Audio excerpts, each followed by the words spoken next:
ನಮಸ್ಕಾರ ಸ್ನೇಹಿತರೆ, Kannada jobs corner YouTube ಚಾನೆಲ್ಗೆ ಎಲ್ಲರಿಗೂ ಸ್ವಾಗತ. ಯುವ ಸಬಲೀಕರಣ ಮತ್ತು ಕ್ರೀಡಾ ಇಲಾಖೆ ಬೆಂಗಳೂರಿನಲ್ಲಿ ವಿವಿಧ ಹುದ್ದೆಗಳ ನೇಮಕಾತಿಗೆ ಸಂಬಂಧಪಟ್ಟಂತೆ ಅರ್ಜಿಗಳನ್ನ ಆಹ್ವಾನಿಸಲಾಗಿರುವಂತದ್ದು.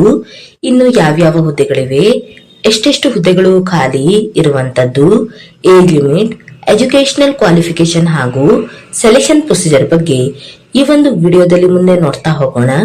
ನಮ್ಮ ಚಾನೆಲ್ ಅನ್ನ ಯಾರಾದ್ರೂ ಹೊಸದಾಗಿ ನೋಡ್ತಾ ಇದ್ರೆ ಸಬ್ಸ್ಕ್ರೈಬ್ ಮಾಡಿ ಹಾಗೂ ಪಕ್ಕದಲ್ಲೇ ಇರುವಂತಹ ಬೆಲ್ ಬಟನ್ ಅನ್ನ ಕ್ಲಿಕ್ ಮಾಡಿ.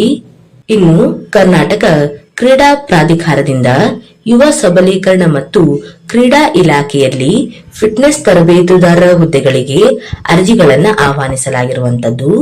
ಇನ್ನು ಈ ಒಂದು ಹುದ್ದೆಯು ತಾತ್ಕಾಲಿಕ ಹುದ್ದೆಯಾಗಿದ್ದು 1 ವರ್ಷದ ಅವಧಿಯವರೆಗೆ ನೇಮಕಾತಿಯನ್ನ ಮಾಡಿಕೊಳ್ಳಲಾಗುತ್ತಿರುವಂತದ್ದು. ಒಟ್ಟು 13 ಫಿಟ್ನೆಸ್ ತರಬೇತುದಾರರನ್ನ ನೇಮಕಾತಿ ಮಾಡಿಕೊಳ್ಳಲಾಗುತ್ತಿದೆ.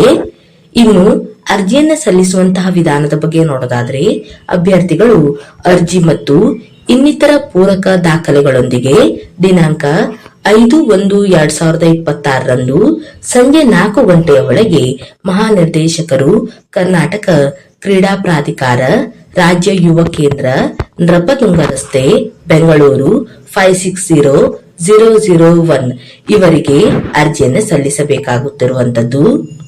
ಇನ್ನು ಮಾಸಿಕ ಸಂಚಿತ ವೇತನ, ವಿದ್ಯಾರ್ಹತೆ ಹಾಗೂ ಇನ್ನಿತರ ವಿವರಗಳಿಗಾಗಿ ಅಭ್ಯರ್ಥಿಗಳು ಯುವ ಸಬಲೀಕರಣ ಮತ್ತು ಕ್ರೀಡಾ ಇಲಾಖೆ ವೆಬ್ಸೈಟ್ ಅನ್ನ ಸಂಪರ್ಕಿಸಬಹುದಾಗಿರುವಂತದ್ದು. dys.karnataka.gov.in ಈ ಒಂದು ವೆಬ್ಸೈಟ್ ಅನ್ನ ಅಭ್ಯರ್ಥಿಗಳು ಹೆಚ್ಚಿನ ಒಂದು ಮಾಹಿತಿಗಾಗಿ ಸಂಪರ್ಕಿಸಬಹುದಾಗಿರುತ್ತದೆ. ಇನ್ನು ಆಸಕ್ತ ಮತ್ತು ಅರ್ಹ ಅಭ್ಯರ್ಥಿಗಳು ಈ ಒಂದು ಹುದ್ದೆಗಳಿಗೆ ಅರ್ಜಿಯನ್ನು ಸಲ್ಲಿಸಬಹುದು. ಇವಿಷ್ಟು ಯುವ ಸಬಲೀಕರಣ ಮತ್ತು ಕ್ರೀಡಾ ಇಲಾಖೆ ಬೆಂಗಳೂರಿನಲ್ಲಿ ಕರೆಯಲಾದಂತಹ ಫಿಟ್ನೆಸ್ ತರಬೇತುದಾರರ ಹುದ್ದೆಗಳಿಗೆ ಸಂಬಂಧಪಟ್ಟಂತಹ ಮಾಹಿತಿಯಾಗಿರುತ್ತದೆ. ಈ ಒಂದು ವಿಡಿಯೋ ನಿಮಗೆ ಇಷ್ಟವಾಗಿದ್ದಲ್ಲಿ ಒಂದು ಲೈಕ್ ಮಾಡಿ, ಶೇರ್ ಮಾಡಿ ಹಾಗೂ ಸಬ್ಸ್ಕ್ರೈಬ್ ಮಾಡಿ. ಜೊತೆಗೆ ಪಕ್ಕದಲ್ಲಿ ಇರುವಂತಹ ಬೆಲ್ ಬಟನ್ ಅನ್ನು ಕ್ಲಿಕ್ ಮಾಡಿ.